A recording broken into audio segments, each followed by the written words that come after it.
Sri Kuberan TV நேயர்கள் அனைவருக்கும் அநேக நமஸ்காரங்கள். ஸ்ரீ ஜோதிடக்குழுவின் சார்பாக ஆடி மாத பலன்களை பற்றி பார்ப்பதற்காக வந்திருக்கின்றோம். இந்த ஆடி மாதங்கிறது ஆடி மாதம் 1ஆம் தேதிங்கிறது 17/7/2024 புதன்கிழமை இன்னைக்கு ஆரம்பமாகுது. அதுமாரி ஆடி மாதம் முடிகிறது 16/8/2024 வெள்ளிக்கிழமையோடு முடியுது. இந்த நாட்களில் உள்ளதை பற்றி பார்ப்போம். இப்போ நாங்கள் வந்திருக்கிறது அடியன் சக்தி சோமையாகிய நானும், டாக்டர் KS ஐயங்கார் அவர்களும், டாக்டர் ஹரிஹர சர்மா ஐயா அவர்களும் வந்திருக்கிறாங்க. இப்போது ஆடி மாத பலன்களில் சொல்கிறதுக்கு முன்னாடி ஆடி மாதத்தில் இருக்கக்கூடிய விசேஷங்கள் என்னென்னங்கிறதையும் ஆடி மாதத்தினுடைய கிரக நிலைகளை பற்றியும் நம்முடைய டாக்டர் ஹரிஹர சர்மா ஐயா சொல்லுவாங்க. அனைவருக்கும் ஹரிஹர சர்மாவின் பணிவான நமஸ்காரங்கள். நாம் ஒவ்வொரு வருஷமும் பார்ப்போம்னாக்கா மாத பலன்கள் பார்ப்போம். அதை தவிர ஒவ்வொரு கிரக பலன்களும் பார்ப்போம். அதுபடி இப்போ பார்க்குறது தமிழ் மாத பலன்கள் பார்க்குறோம். தமிழ் மாதம் அப்படின்றது ஆடி மாத பலன்களை இந்த ட்ரிப்பு பார்க்க போகிறோம். இந்த ஆடி மாதம் இருக்கிறதுல வசந்த மாதம் அப்படிங்கிறோம். எதை வச்சு நீங்கள் சாமி வசந்த மாதம் அப்படின்றீங்க அப்படின்னாக்க உத்தராயண காலத்துலேருந்து தட்சிணாயன காலத்துக்கு போகிறது தான் ஆடி மாதம். நம்மளுடைய பித்திருக்களுக்கு உகந்த மாதம் அப்படின்றத பொறுத்தளவுக்கு பித்ருபக்ஷம், பித்திருக்களுக்கு காரியம் செய்யக்கூடியது அப்படின்றது ஆடி அமாவாசை. அதுக்கு அடுத்தது உத்தராயணத்துலேருந்து தட்சிணாயனம் போகக்கூடிய காலகட்டங்கள், தட்சிணாயனத்துலேருந்து உத்தராயணம் போன காலகட்டம்னா மகர மாதத்தில் வர்றது அப்படின்றது தை அமாவாசை. அதுக்கடுத்து புரட்டாசி மாதத்தில் வர்றது மகாலய அமாவாசை. இதில் பொறுத்தளவுக்கு பெரும்பாலானவங்க என்ன பண்ணிடுவாங்க, அந்த திதி தர்ப்பணங்களை விட்டுருவாங்க. ஒரு சில பேர் இறந்த தேதியில் கொண்டாடுவாங்க. அவங்களுக்கெல்லாம் இந்த செய்யக்கூடிய மாதம் ஆடி மாதம், தை மாதம், மகாலய அமாவாசை. அப்படி இருக்கிற இந்த வசந்த மாதத்தை ஆடி மாதத்தில் என்னென்ன நற்காலங்கள், என்னென்ன விசேஷ தினங்கள். ஆடி அப்படின்னாலே அம்மன் மாதம் அப்படின்னு சொல்லுவோம். அம்மனுக்கு கூழ் ஊற்றக்கூடிய மாதம் அப்படிம்போம். அப்போ இந்த மாதத்தில் வரக்கூடிய விசேஷங்களை பார்த்துட்டு ஒன்று ஒன்றா பார்ப்போமா. ஆடி மாதம் 3ஆம் தேதி அதாகப்பட்டது உங்களுக்கு என்ன வருது அப்படின்னு கேட்டோம்னாக்க 19/7/2024 தஞ்சை மாவட்டத்தில் உள்ள புன்னைநல்லூர் மாரியம்மனில் பூச்செறிதல் இருக்கிறதுலே ரொம்ப வசந்தது அப்படின்றது தஞ்சாவூர் புன்னைநல்லூர் மாரியம்மன். அதுக்கு அடுத்தது வர்றது அப்படின்றது 21/7/2024 பூர்ணிமா. இதில் என்ன எல்லா மாதமும் தான் பௌர்ணமி வருதே சாமி, இதில் என்ன இந்த பூர்ணிமாவுக்கு மட்டும் விசேஷ பூர்ணிமா அப்படின்றது புத்த பூர்ணிமா அல்லது குரு பூர்ணிமா. குருமார்களை வணங்கக்கூடிய பூர்ணிமா. நமக்கு அக்ஷரம் சொல்லி கொடுத்த, அக்ஷரம்னாக்க நாம் செய்கின்ற தொழிலுக்கு அக்ஷரம் சொல்லி கொடுத்த குருமார்களை வணங்கக்கூடிய தினம் அப்படின்றது பௌர்ணமி தினம், அதாகப்பட்டது குரு பூர்ணிமா தினம். அதுக்கு அடுத்தது பார்த்தோம் அப்படின்னாக்க 23/7/2024 செவ்வாய்க்கிழமை நம்ம காஞ்சிபுரத்தில் உள்ள ஸ்ரீ ஜெயேந்திர சரஸ்வதி சுவாமிகளுடைய ஜெயந்தி. காஞ்சிபுரம் மடம் அப்படின்னாலே உங்களுக்கு பொறுத்தளவுக்கு முதல் மடம் அப்படின்றத பொறுத்தளவுக்கு கேரளாவில் உள்ள ஆதிசங்கரர் மடம். அடுத்தது வந்தது 64 பட்டம்ன்றது ஜெயேந்திர சரஸ்வதி சுவாமிகள். அவங்க அங்கேயே அனுஷ்டானம் ஆயிருக்கிறாங்க. அவங்களுக்கு ஜெயந்தி கொண்டாடக்கூடிய நாள் அப்படின்றது 23. அதுக்கு அடுத்தது பார்த்தோம்னாக்க 27/7/2024 சனிக்கிழமை நம்ம பூமி பூஜை போடுறது. பூமி பூஜை போடுறது அப்படின்னாக்க வாஸ்து பகவான் கண் விழிக்கக்கூடிய நாட்கள். வாஸ்து பகவான் கண் விழிக்கக்கூடிய நாட்களில் நாம் அந்த மனைக்கு உண்டான பூஜையை பண்ணிவிட்டு வீட்டு வேலையை தொடங்கினோம் அப்படின்னா எந்த விதமான தடசமும் வராது. லோன் கேட்ட இடத்துல லோன் கிடைக்கும், மெட்டீரியல் கேட்ட இடத்துல கிடைக்கும், வேலைக்காரங்க எல்லாருமே பிரச்சனை இல்லாமல் இருப்பாங்க. அப்போ அந்த வாஸ்து நாளில் எந்த டைம்னு ஒரு பர்டிகுலர் டைம் சொல்கிறேன், அந்த டைம் ரொம்ப வசந்த டைம். காலையில் 6:52லேருந்து 8:22 வரையிலும் இந்த வாஸ்து தினம், வாஸ்து பூஜை போடக்கூடிய நேரம். அதுக்கு அடுத்தது எம்பெருமான் முருகபெருமானுக்கு உண்டான தினம் அப்படின்றது ஆடி மாதத்தில் வர கிருத்திகை தினம். அதுக்கு அடுத்தது பார்த்தோம் அப்படின்னாக்க தஞ்சாவூர் மாவட்டம், கும்பகோணம் மாவட்டம், இந்த காவேரி நதி பாயக்கூடிய மாவட்டங்களில் என்ன பண்ணுவாங்க அப்படின்னாக்க ஆடி பெருக்கு அல்லது 18ஆம் பேர் அப்படிம்பாங்க. குழந்தையெல்லாம் சொப்பரத்தை எடுத்துகிட்டு போயிட்டு எல்லா சாப்பாடையும் வச்சுக்கிட்டு அந்த கரையோரம் சாப்பிடுவாங்க. அதே போல் புதுமண தம்பதிகளை பொறுத்தளவுக்கு மாங்கல்யம் மாற்றக்கூடிய நாள். இது எல்லாமே வசந்த நாள் அப்படின்றது ஆடி பெருக்கு. அதுக்கு அடுத்தது 4/8/2024 ஆடி அமாவாசை. அது என்ன சாமி ஆடி அமாவாசை, அது மட்டும் என்ன அப்படின்னாக்க உங்களுக்கு பொறுத்தளவுக்கு உத்தராயணத்துலேருந்து தட்சிணாயனம் மாறக்கூடிய காலகட்டம் அப்படின்றத பொறுத்தளவுக்கு கடக மாதம், அதாவது ஆடி மாதம். இந்த ஆடி மாதத்தில் பொறுத்தளவுக்கு உத்தராயணம் அப்படின்றது தேவர்களுடைய பகல் பொழுது. தட்சிணாயனம் அப்படின்றது தேவர்களுடைய இரவு பொழுது. இப்போ இந்த காலகட்டங்களில் ஆடி மாதத்தில் பொறுத்தளவுக்கு ஆடிப்பட்டம் தேடி விதை அப்படிம்பாங்க. ஆடி மாதத்தில் அம்மன் கோயிலில் கூழ் ஊற்றுவாங்க. எதுக்காக அப்படின்னாக்க விவசாயிகள் தான் அறுவடை பண்ணின அத்தனை நெல்லையும் விற்றுட்டு விதை நெல் மட்டும் வச்சுருப்பாங்க. அவங்க அந்த காலகட்டங்களில் கஷ்டப்படக்கூடாது அப்படின்றதுனால நம்மளுடைய முன்னோர்களும் மூத்தோர்களும் ஊரில் உள்ள ஒவ்வொரு அம்மன் கோயிலையும் கூழ் காய்ச்சி ஊற்றுவாங்க. அப்போ இதை மாதிரி உள்ள விசேஷமான தினம் அப்படின்றது ஆடி அமாவாசை. அடுத்தது பித்ருக்களுக்கு பொறுத்தளவுக்கு ஒரு சில பேர் என்ன பண்ணுவாங்க, இறந்த திதி தெரியாததுனால என்ன பண்ணுறதுன்னு ஜோசியங்கள்ட்ட வந்து கேட்பாங்க. அப்போ பண்ணக்கூடிய காலகட்டங்கள் அப்படின்றது ஆடி அமாவாசையில் பண்ணலாம், அதுக்கு அடுத்தது தை அமாவாசையில் பண்ணலாம், அடுத்தது மாலை பட்சத்தில் பண்ணலாம். அப்படி விட்டு போனவங்க அத்தனை பேரும் இப்போ இந்த காலகட்டங்களில் விட்டு போன அத்தனை பேரும் வரக்கூடிய ஆடி அமாவாசை அன்னைக்கு பித்ருக்களுக்கு தர்ப்பணம் கொடுக்கணும். சரி, பித்ருக்களுக்கு தர்ப்பணம் கொடுக்கணும்னா எங்கள் வீட்டிலேயே வச்சு கொடுக்கலாமா அப்படின்னாக்க புண்ணிய தீர்த்தங்கள், புண்ணிய நதிகள், புண்ணிய கடல்கள் இதில் கொடுத்தோம் அப்படின்னாக்க கண்டிப்பாக நமக்கு அந்த பலன்கள் கிடைக்குமா? கண்டிப்பாக பலன்கள் கிடைக்கும். அதே போல் இந்த காலை பொறுத்தளவுக்கு உத்தராயணத்திலிருந்து தட்சிணாயன மாற காலகட்டம் பொறுத்தளவுக்கு சூரியன் வலுவிழக்கக்கூடிய காலகட்டங்கள் அப்படிம்பாங்க. இந்த காலகட்டங்களில் பரிகார பூஜைகள் செய்கிறத தவிர்த்துட்டு கோயில் உண்டான பூஜைகள் செய்யக்கூடிய காலகட்டங்கள், ஆலய வழிபாடு செய்யக்கூடியங்கள்.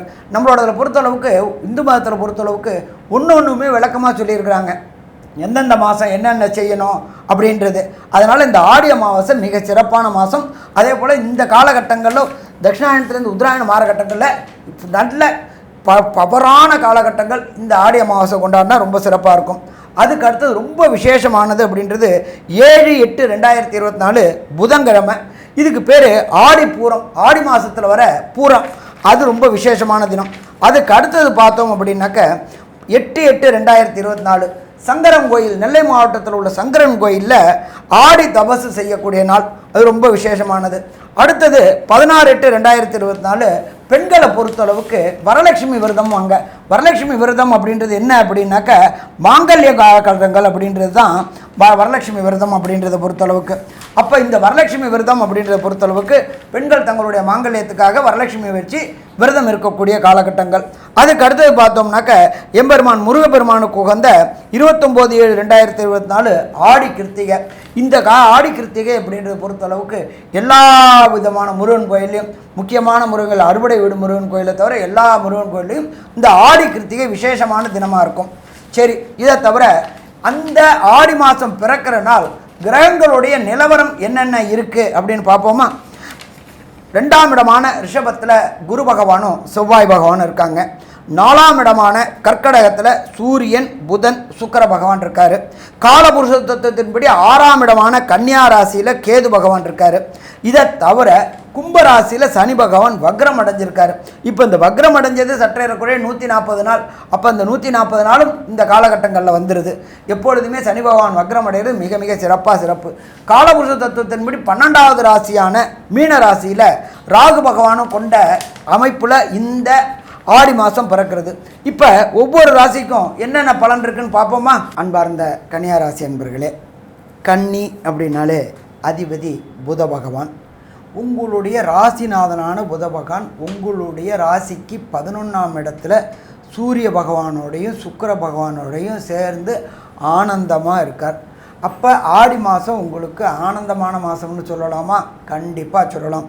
என்ன சாமி ஆனந்தம் நீங்கள், ஆனால் கூடவே கேது வேற உட்காந்துக்கிட்டு தடுமாற்றத்தை கொடுத்துக்கிட்டு இருக்கிறாரே அப்படின்னு நினைக்கிறவங்களுக்கு பிரகஸ்பதியான குரு பகவான் ராசிக்கு 9ல் இருந்துட்டு அவருடைய விசேஷ பார்வையான 5ஆம் பார்வையை செலுத்துறதுனால தான் ஆனந்தமான மாதம் அப்படின்றோம்.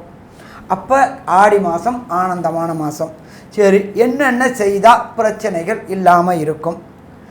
6ஆம் இடம் அப்படின்றது தொழில் ஸ்தானம். தொழில் ஸ்தானத்தில் தொழில் ஸ்தானாதிபதியான சனி பகவானே சப்பளம் போட்டு உட்கார்ந்துருக்கார். அப்போ வெற்றி.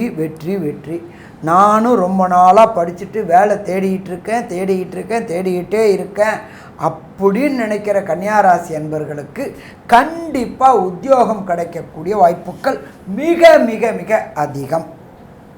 அதுலேயும் பார்த்தீங்கன்னா 6ஆம் அதிபதி வலுவிழந்து நிற்கிறார். வலுவிழந்து நிற்கிறதுனா என்ன? வக்ரமாய் நிற்கிறார். வக்ரமாய் சதய நட்சத்திரத்தை வாங்கியிருக்கிறார். அப்போ கண்டிப்பாக இந்த ஆடி மாதம் 1ஆம் தேதி தொடங்கிறது 17/7/2024 16/8/2024 கன்னியா ராசி என்பவர்களுக்கு உத்தியோகம் கிடைக்குமா? கிடைக்கும். சரி, அவர் தான் உங்களுக்கு 10ஆம் அதிபதியும் ஜீவனஸ்தானாதிபதியும் புதன். அவர் இருக்கிற இடம் 11ல் இருக்கார். அப்போ வெற்றி வெற்றி வெற்றி உறுதி. சரி சாமி, நான் ரொம்ப நாளாக அடிமை வேலையை பார்த்துட்ருக்குறேன், எனக்குன்னு ஏதாவது ஒரு சுய தொழில் தொடங்கி ஜெயிக்க முடியுமா? நானும் ஒரு பிரபல தொழில்பதிர் ஆகலான்னு முயற்சி பண்ணிகிட்ருக்கிறேன், அதுக்கு ஏதாவது வாய்ப்பு கிடைக்குமா அப்படின்னா கண்டிப்பாக வாய்ப்பு கிடைக்கும். ஏன் அப்படின்னாக்க உங்களுடைய ராசிநாதனான புதன் 12ஆம் அதிபதியான ஆத்மகாரகனான சூரியனோட சேர்ந்து இருக்கார் 11ஆம் இடத்துல. அப்போ கண்டிப்பாக புதிய தொழில்கள், அதாகப்பட்டது நம்ம இந்திய அரசாங்கத்தினால ஸ்டார்ட் அப் தொழில்கள் அப்படின்னு சொல்கிறாங்க பார்த்தீங்களா, அது தொடங்குறதுக்கு உங்களுக்கு ஏற்கனவே மூலபலம் அதிகம். புதன் அப்படின்றது அனலைசிங் கிரகம். அப்போ நீங்கள் அதை தொடங்கினீங்கன்னா அந்த ஸ்டார்ட் அப் தொழில் ஜெயிக்கக்கூடிய வாய்ப்புகள் உண்டு. ஆடி மாதம் தொடங்கலாமா? ஒரு ப்ராப்ளமும் கிடையாது. ஆகஸ்ட் 1 அன்றைக்கி ஆடிப்பெருக்கு முடிஞ்சு சுக்கிர பகவான் வந்துடுறாரு. அடுத்தது ஆடிப்பெருக்கு 18 முடிஞ்சிட்டனாலே சுபகாரியங்கள் தொடங்கலாமா? தொடங்கலாம்.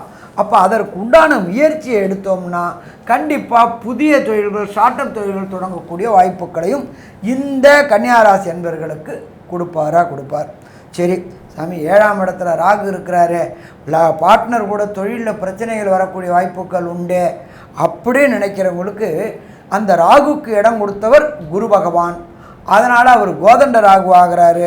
அதனால் உங்கள் கை ஓங்கக்கூடிய வாய்ப்புகள் உண்டு. ராசிநாதனான புதன் 11ல் இருக்கிறதுனால உங்கள் கை ஓங்கக்கூடிய வாய்ப்புகள் உண்டு. இதுவரையில் ஏமாற்றிக்கிட்டு இருந்த அந்த பார்ட்னர், அது லைஃப் பார்ட்னராக இருக்கட்டும், அது தொழில் பார்ட்னராக இருக்கட்டும், அவங்களால இனி உங்களை ஏமாற்ற முடியாது. ஏற்கனவே நீங்கள் நல்ல மூலக்காரங்க, வேலைக்காரங்க, அனலைஸ்காரங்க, ராசிநாதனும் 11ல் இருக்கார். அப்போ வெற்றி வெற்றி கிடைக்கக்கூடிய காலகட்டங்கள்.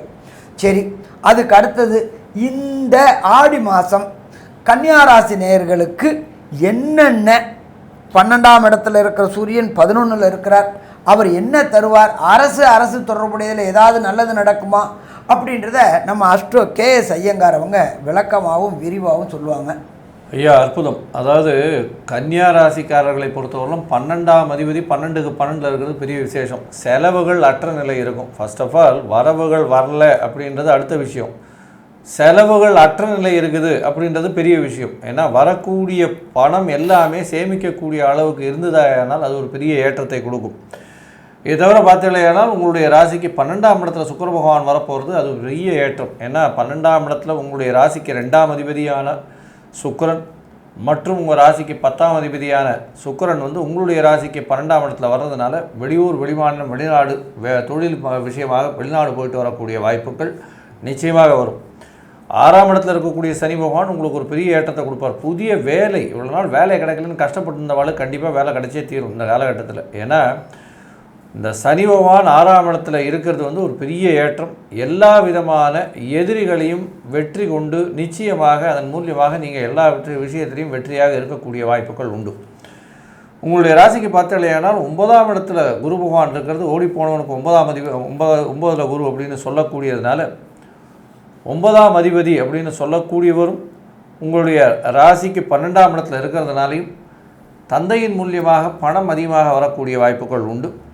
9ஆம் அதிபதி அப்படின்னு சொல்லக்கூடிய சுக்கிர பகவான் முதல்ல உங்களுக்கு ஒரு 11ஆம் இடத்துல இருக்கிறது பெரிய விசேஷம். தந்தையின் மூலியமாக இன்வெஸ்ட்மெண்ட்டுக்கு உங்களுக்கு பணம் வரக்கூடிய வாய்ப்புகள், புதிய தொழில் முதலீடுகள் செய்யக்கூடிய வாய்ப்புகள் இதெல்லாம் நிச்சயமாக வரும். தந்தையினுடைய கம்பெனி ஏதாவது இருந்ததுன்னா, தந்தையினுடைய தொழில் ஏதாவது இருந்ததுன்னா அதை ஃபாலோ பண்ணி நீங்களும் பண்ணி பெரிய ஆளாகக்கூடிய வாய்ப்புகள் நிச்சயமாக உண்டு. 9ஆம் இடத்துல இருக்கக்கூடிய குரு பகவானின் பார்வையின் மூலியமாக நல்ல ஒரு ஏற்றம் கிடைக்கும். புதிய வீடு மனை வாங்கக்கூடிய பாக்கியம் நிச்சயமாக வரக்கூடிய வாய்ப்புகள் உண்டு. முயற்சிகள் எல்லாமே வெற்றி வரும். இதில் என்னென்னா 3, 8 அதிபதியும் சேர்ந்து அங்கே இருக்க மறைந்த இடத்துலேருந்து திடீர் பணம் வரும். 3ஆம் இடம் 8ஆம் இடம்னு சொல்லக்கூடியதில் அவர் 9ஆம் இடத்துல இருக்கிறதுனால திடீர்னு யோசிக்கவே முடியாத இடத்துலேருந்து திடீர்னு பணம் வரும்.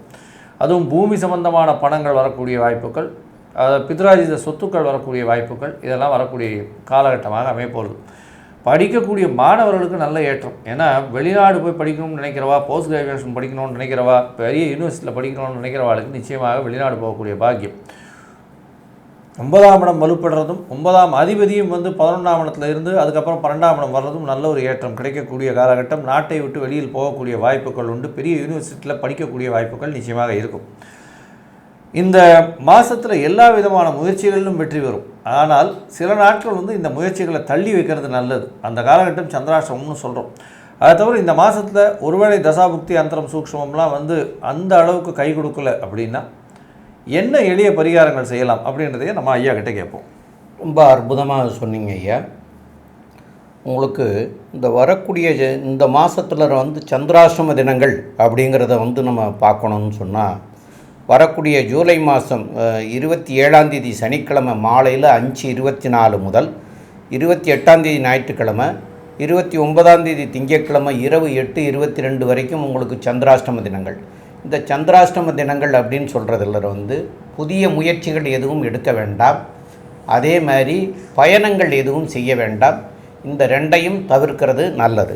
ரெண்டாவது வந்து உங்களுடைய ராசியிலேயே கேது பகவான் இருக்கிறதுனால, அதாவது வாக்கு ஸ்தானாதிபதியும் வந்து 12ஆம் இடத்துக்கு இந்த ஆகஸ்ட் 1ஆம் தேதி அன்னைக்கு வரப்போகிறதுனாலையும் வார்த்தைகளை கொஞ்சம் மிகவும் பார்த்து பேசுகிறது நல்லது. ஏன்னா நம்ம ரொம்ப வேகமாக ஏதாவது சொன்னோம்னா அதை தவறாக புரிஞ்சுக்கிட்டு, அதாவது 12ஆம் இடத்துல இருக்கிற சுக்கிரனால் தவறாக புரிஞ்சுக்கிட்டு வந்து நம்முடைய இதை வந்து தப்பாக புரிஞ்சிட்டு தப்பான எண்ணத்தில் பேசுகிறதுக்கு வந்துடும். அதனால் வந்து தயவுசெய்து அதுகளையெல்லாம் குறைச்சிக்க வேண்டியது. அதுலேயும் இந்த 2 நாட்கள் மிக அதிகமாக குறைச்சிக்கிறது நல்லது. இப்போது இந்த நாட்களை தவிர்க்கணும். இது போக உங்களுக்கு வந்து 8ஆம் இடத்து அதிபதி 3ஆம் இடத்துக்கும் 8ஆம் இடத்துக்கும் உள்ள செவ்வாய் பகவான் வந்து 9ஆம் இடத்துல இருக்கிறது சிறப்பு. அதுலேயும் குருவோடு சேர்ந்து இருக்கிறது மிக மிக சிறப்பு. இருந்தாலும் இந்த திருத்தணி முருகனை போய் வழிபட்டுட்டு வரலாம். இந்த ஆடி மாதமாக இருக்கிறதுனால ஆடி கிருத்திகைக்கு வந்து வேல் எடுத்துகிட்டு போவாங்க. அதேமாரி ஆடி மாதத்துக்கு காவடியெல்லாம் எடுத்துகிட்டு போவாங்க. இந்த ஆடி கிருத்திகை அன்னைக்கும் போவாங்க. அந்த நாட்களில் வந்து மோர் வந்து நீர்மோர் அன்னதானமாக அங்கே வர்ற பக்தர்களுக்கு நடந்து வர்றவங்களுக்கு கொடுக்கலாம். அதே மாதிரி முருகப்பெருமானுக்கு வந்து அபிஷேக ஆராதனைகள் செய்து வழிபட்டுட்டு வரலாம். இல்லைன்னா ஒரு அர்ச்சனையாவது செய்து வழிபட்டுட்டு வரலாம். ஆக நீர்மோர் கொடுக்கலாம். மதிய நேரங்களில் வந்து இது தயிர் சாதம் தானமாக கொடுக்கலாம். வேறு அவங்களுக்கு தான தர்மங்கள்லாம் பண்ணினீங்கன்னா கண்டிப்பாக இந்த மாத்தையில் வரக்கூடிய விளைவுகளிலிருந்து நீங்கி நன்மைகள் பெற முடியும் அப்படிங்கிறத நாங்கள் சொல்கிறோம். இருந்தாலும் இதெல்லாம் செய்கிறதுக்கு முன்னாடி உங்களுடைய, அதாவது மாதா பிதா குரு தெய்வம்னு சொல்லியிருக்காங்க. அந்த மாதா பிதா குரு தெய்வத்துக்கு வந்து, அதாவது தெய்வங்கிறது கடைசியாக தான் சொல்லியிருக்கு, 4ஆவதாக தான் சொல்லியிருக்காங்க. மாதா பிதா, அதுக்கப்புறம் குரு, அதுக்கப்புறம் தான் தெய்வத்தை சொல்லியிருக்கு. அதனால் அவங்களுக்கு வந்து உயிரோடு இருக்கிற வரைக்கும் உள்ள இதுகளை அவங்களுக்கு வேண்டிய பணிவிடைகளை எல்லாம் செய்து நல்லதை செய்யுங்க. அதேமாரி அவங்களுடைய தெய்வ நிலை அடைஞ்சதுக்கப்புறம் அவங்களுக்கு உண்டான இதெல்லாம் அது பிற்காலத்துக்கு செய்ய வேண்டியது, அதாவது தெய்வ நிலையில் இருக்கிறவங்களுக்கு செய்ய வேண்டியது அந்த கடமைகளையும் செய்யுங்க. இதுகளையெல்லாம் செய்துட்டு இந்த தான தர்மங்கள் பண்ணும்போது தான் இந்த தான தர்மங்களும் உங்களுக்கு வேலை செய்யும், கடவுளுடைய ஆசியும் கிடைக்கும். அதனால் இதுகளை வந்து அவசியம் பண்ணிக்க வேண்டியது. மேலும் உள்ள விவரங்களை வந்து நம்முடைய டாக்டர் சம்பத் ஐயங்கார் அவங்க சொல்லுவாங்க. ஐயா, அற்புதமாக சொன்னீங்க. கன்னியா ராசியை பொறுத்தவரையிலும் உடல் நிலையில் கொஞ்சம் கவனமாக இருங்க. கேது பகவான் இருக்கார். இருந்தாலும் குரு பார்க்கறதுனால மேஜராக ஒரு பெரிய பிரச்சனைகள் வரக்கூடிய வாய்ப்புகள் இல்லை. வெளிநாடு வெளியூர் போகக்கூடிய வாய்ப்புகள் நிச்சயமாக உண்டு. படிக்கக்கூடிய மாணவர்களுக்கு ஏற்றமான காலகட்டம். போட்டித் தேர்வில் வெற்றி பெறக்கூடிய வாய்ப்புகள் நிச்சயமாக உண்டு. நினைச்ச யூனிவர்சிட்டி படிக்கிறதுக்கு கிடைக்கக்கூடும். போஸ்ட் கிராஜுவேஷன் வந்து வெளிநாட்டில் போய் படிக்கணும்னு நினச்சிங்கன்னா நிச்சயமாக கிடைக்கும். 9ஆம் அதிபதினு சொல்லக்கூடிய சுக்கிர பகவானும் வந்து உங்களுடைய ராசிக்கு 12ஆம் இடத்துல வர நல்ல ஒரு ஏற்றம் கிடைக்கும். நிச்சயமாக வந்து வெளிநாடு போய் கண்டிப்பாக படிக்கக்கூடிய பாக்கியத்தை ஏற்படுத்துவார். எதிர்பாலனத்தவர் மூலியமாக நல்ல ஒரு ஏற்றம் கிடைக்கக்கூடிய காலகட்டம். பார்ட்னர்ஷிப் பிஸ்னஸில் நல்ல ஒரு ஏற்றம் இருக்கும். இருந்தாலும் அதீதமாக இன்வெஸ்ட்மெண்ட் பண்ண வேண்டாம். பணவரவிற்கு பஞ்சம் இருக்காது. வெளிநாடு வெளியூர் சுற்றுப்பயணம் செல்லக்கூடிய வாய்ப்புகள் உண்டு. தொழிலில் அபிவிருத்தி ஏற்படும். தாயின் உடல்நிலையில் நல்ல ஒரு ஏற்றம் இருக்கும். தந்தையின் உடல்நிலையில் சற்று பின்னடைவு இருக்கக்கூடிய வாய்ப்புகள் நிச்சயமாக உண்டு. இந்த மாதம் வந்து ஆடி மாதம் கன்னியா ராசிக்காரர்களுக்கு நல்ல ஏற்றமான மாதமாக இருக்கும் அப்படின்றத இந்த சக்தி ஜோதிட குழு சொல்லுது. நன்றி, நமஸ்காரம். ஸ்ரீ குபேரன் டிவியை பார்த்தமைக்கு நன்றிகள். மேலும் இது போன்ற தகவல்களை தெரிந்து கொள்ள ஸ்ரீ குபேரன் டிவியை சப்ஸ்கிரைப் செய்யுங்கள். மறக்காமல் பெல் ஐக்கானை கிளிக் செய்யுங்கள்.